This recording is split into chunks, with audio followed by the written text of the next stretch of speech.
பாண்டியன் நகரை சேர்ந்த அருமை பெரியவர்களே, அன்பு தாய்மார்களே, எழுச்சியோடு இங்கே வருகை புரிந்திருக்கின்ற இளைய சமுதாயமே, உங்கள் அனைவரையும் இந்த மாலை பொழுதில் இங்கே சந்திப்பதிலே நான் மிகவும் மகிழ்ச்சி அடைகின்றேன்.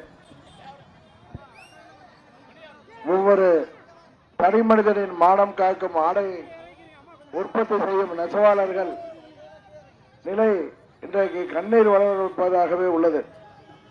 அவர்களின் தொழில் பக்தியை, ஈடுபாட்டை ஊக்கப்படுத்தும் விதமாக கைத்தறி நெசவாளர்கள் அனைவருக்கும் இலவச மின்சாரம் வழங்கப்படும் என்ற உறுதியை நாம் தேர்தல் அறிக்கையிலே வழங்கியிருக்கின்றோம்.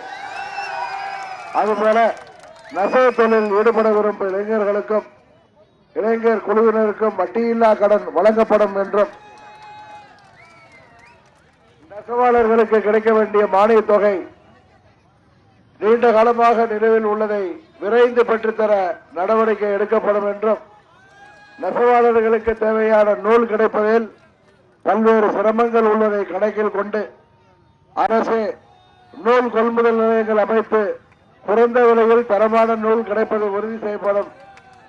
மேல்நிலை பள்ளி படிப்பில் தொழிற்கல்வி பயிலும் மாணவர்கள் நெசவு பாடத்தையும் விருப்ப பாடமாக தேர்வு செய்ய வாய்ப்பு ஏற்படுத்தப்படும். ஜிஎஸ்டியால் எழுந்த பிரச்சனைகளால் இன்றைக்கு நெசவு தொழிலும் நமது திருப்பூர் பகுதியிலே, நமது மாவட்டத்திலே உள்ள பின்னலாடை தொழிலும் இன்றைக்கு மிகவும் பாதிக்கப்பட்டிருக்கின்றது. இதையெல்லாம் மீட்டெடுத்து மீண்டும் நெசவு தொழில் சிறந்த நிலைக்கு வர வேண்டும் என்பதற்காகத்தான் தமிழ்நாடு முழுவதும் உள்ள நெசவாளர்களை நான் சந்தித்த பொழுது அவர்களின் குறைகளை, தேவைகளை உணர்ந்துதான் இந்த தேர்தல் அறிக்கையை நாம் தயாரித்திருக்கின்றோம். நமது தமிழ்நாட்டு மக்களின் அனைத்து தேவைகளையும் விவசாயிகள், நெசவாளர்கள், மீனவர்கள், வியாபாரிகள், அரசு ஊழியர்கள், ஆசிரியர்கள், மாணவர்கள், இளைஞர்கள் என பெண்கள் என அனைத்து தரப்பினரிடம் தேவைகளை உணர்ந்துதான் நமது தேர்தல் அறிக்கை தயாரிக்கப்பட்டிருக்கின்றது. அதை நிறைவேற்றி தர வேண்டிய பொறுப்பு உங்கள் கையிலே இருக்கின்றது. தமிழகத்தை ஆளுகின்ற இந்த துரோக ஆட்சியையும் மத்தியிலே உள்ள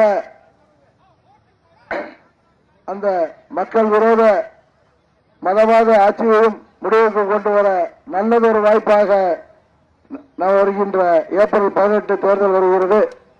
இதிலே நீங்கள் அளிக்கின்ற ஒவ்வொரு வாக்கும் இந்தியாவிலும் தமிழ்நாட்டிலும் ஆட்சி மாற்றத்தை உருவாக்கப் போகிறது என்பதை தயவு செய்து எண்ணி பாருங்கள். ஒரு பக்கம் இந்த மக்கள் விரோத துரோக கூட்டணி, இன்னொரு பக்கம் மக்களை ஏமாற்றுகின்ற கட்சிகளின் கூட்டணி. காங்கிரஸ் கட்சியும் கம்யூனிஸ்டும் தமிழ்நாட்டிலே திமுக கூட்டணியில் இருக்கிறது. ஆனால் கேரளாவிலே காங்கிரஸ் கட்சியின் தலைவர் ராகுல் காந்தி போட்டியிடுகின்ற வயநாடு தொகுதியில கம்யூனிஸ்ட் கட்சி எதிர்த்து போட்டியிடுகிறது. கேரள மாநில முதல்வர் பினராயி விஜயன் என்ன சொல்கிறார்? ராகுல் காந்தியை தோற்கடிக்காமல் விடமாட்டோம் என்கிறார். இது பேர் கூட்டணியா? இதற்கு பேர் தான் சந்தர்ப்பவாத கூட்டணி. திமுக என்ன நினைக்கிறது? 1996 2014 வரை மாறி மாறி பாஜக அல்லது காங்கிரஸ் கூட்டணியில் இருந்து மத்தியிலே பல நல்ல துறைகளை வாங்கி அவர்களை கவனித்துக் கொண்டார்கள். அதனால்தான் இன்றைக்கு வேலூர் உள்ள துரைமுருகன் வீட்டில் எப்பேற்பட்ட ரைடு நடந்திருக்கிறது. இதெல்லாம் துரைமுருகன் ஒன்றும் விவசாயம் செய்தோ, நீதிமன்றத்திலே வாதாடி வழக்கறிஞராக தொழில் செய்தோ சம்பாதித்த பணம் இல்லை. இது எங்கிருந்து வந்தது என்பது உங்களுக்கு தெரியும். 7 ஆண்டுகள் ஆகிறது ஆட்சியை விட்டு போய். மத்திய ஆட்சியை விட்டு போயும் 5 ஆண்டுகள் ஆகிறது. ஆனால் இவ்வளவு பணம் அவர்களிடம் இருக்கிறது. இன்றைக்கு திமுக கூட்டணியும் சரி, இந்த ஆளுகின்ற துரோகிகளின் கூட்டணியும் சரி, பணத்தை நம்பித்தான் மக்களை சந்திக்க வருகிறார்கள். அவர்களுக்கு தொண்டர்களையும் நம்பவில்லை, மக்களையும் நம்பவில்லை. கூட்டணி என்கிற பெயரிலே இந்த அனைத்து சந்தர்ப்பவாதிகளும் ஒன்று சேர்ந்து மக்களை பணத்தை கொடுத்து வாங்கிவிடலாம் என்று வருகிறார்கள். கேட்டால் காங்கிரஸ் தலைமையிலே தேசிய கூட்டணியாம், காங்கிரஸ் தலைவர் ராகுல் காந்தி பிரதமராம். ராகுல் காந்தி பிரதமராக வருவதற்கு ஸ்டாலின் நினைத்தால் கூட கம்யூனிஸ்ட் நினைக்கவில்லை. அவரை எம்பியாக இருக்க கூட கம்யூனிஸ்ட் கட்சிகள் விரும்பவில்லை என்பது தெரியும். அப்பேற்பட்ட கூட்டணியில் உள்ள கம்யூனிஸ்ட் கட்சிக்கு இங்கே வாக்களிப்பதால் என்ன பயன்? ஆளுங்கட்சியை பற்றி தான் உங்களுக்கு தெரியும். பிஜேபியின் கைப்பாவைகள், பிஜேபியின் பி டீம். அவங்க பிஜேபியிடம் கட்சியையும் ஆட்சியும் அடகு வைத்தவர்கள். தமிழ்நாட்டு நலனை புறக்கணிக்கின்ற இந்த மக்கள் விரோத பாரதிய ஜனதா கூட்டணியை முடிவுக்கு கொண்டு வரவும், அதுபோல தமிழகத்தை ஏமாற்றி வந்த காங்கிரஸ், திமுக, கம்யூனிஸ்ட் கூட்டணியை முடிவுக்கு கொண்டு வரவும் நீங்கள் தமிழ்நாட்டு மக்களை நம்பி எப்படி 2014 குஜராத்தை சேர்ந்த அந்த மோடியா அல்லது தமிழ்நாட்டை சேர்ந்த இந்த மோடியா என்று அன்றைக்கு அம்மாவர்கள் போட்டியிட்டு வெற்றி பெற்றார்களோ, அதே போல அம்மாவின் பிள்ளைகள், அம்மாவின் தொண்டர்கள் இன்றைக்கு அம்மா மக்கள் முன்னேற்ற கழகம் என்கின்ற இயக்கத்தை நடத்தி வருகிறோம். இதற்கு எங்களுக்கு சின்னம் கிடைக்க எங்களை எப்படியெல்லாம் பாடுபடுத்தினார்கள் என்பது உங்களுக்கு தெரியும். காரணம், நாங்கள் மோடியுடன் சமரசம் செய்து கொள்ளாத காரணம்தான். மோடியிடம் நாங்கள் சமரசம் செய்து கொண்டிருந்தால் இன்றைக்கு பழனிசாமி முதல்வராக இருந்திருக்க மாட்டார். யார் முதல்வராக இருந்திருப்பார் என்பது உங்களுக்கு தெரியும். தமிழ்நாட்டு நலனை புறக்கணிக்கின்ற யாரோடும் எங்களுக்கு என்றைக்கும் ஒட்டும் கிடையாது, உறவும் கிடையாது.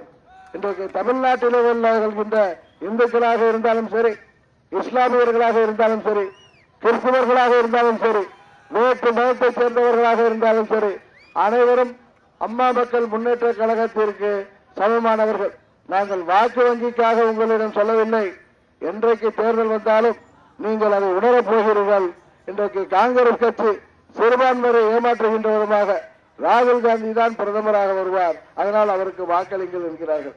அந்த கூட்டணிக்குள்ளரே எத்தனை முரண்பாடு!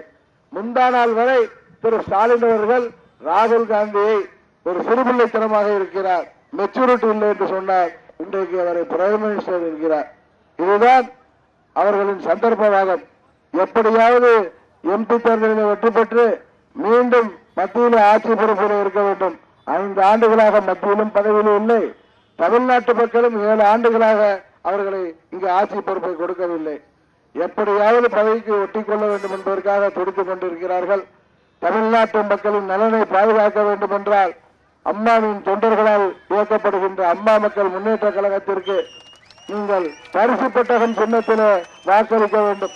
உங்களுடைய வேட்பாளர் அருமை சகோதரர் எஸ்.ஆர். செல்வம் அவர்கள் என்பதை மறந்துவிடாமல் பரிசு பெட்டகம் சின்னத்திலே வாக்களித்து தமிழ்நாட்டின் உரிமைகளை மீட்டெடுக்க, தமிழ்நாட்டிலே வாழ்கின்ற அனைத்து தரப்பு மக்களும் நிம்மதியாகும், சுபிட்சமாக வாழ நீங்கள் எங்களை வெற்றி பெற செய்ய வேண்டுமாய் பணிவன்போடு கேட்டுக்கொண்டு உங்களது சின்னம் பரிசு பெட்டி என்று கூறி விடைபெறுகிறேன். நன்றி, வணக்கம்.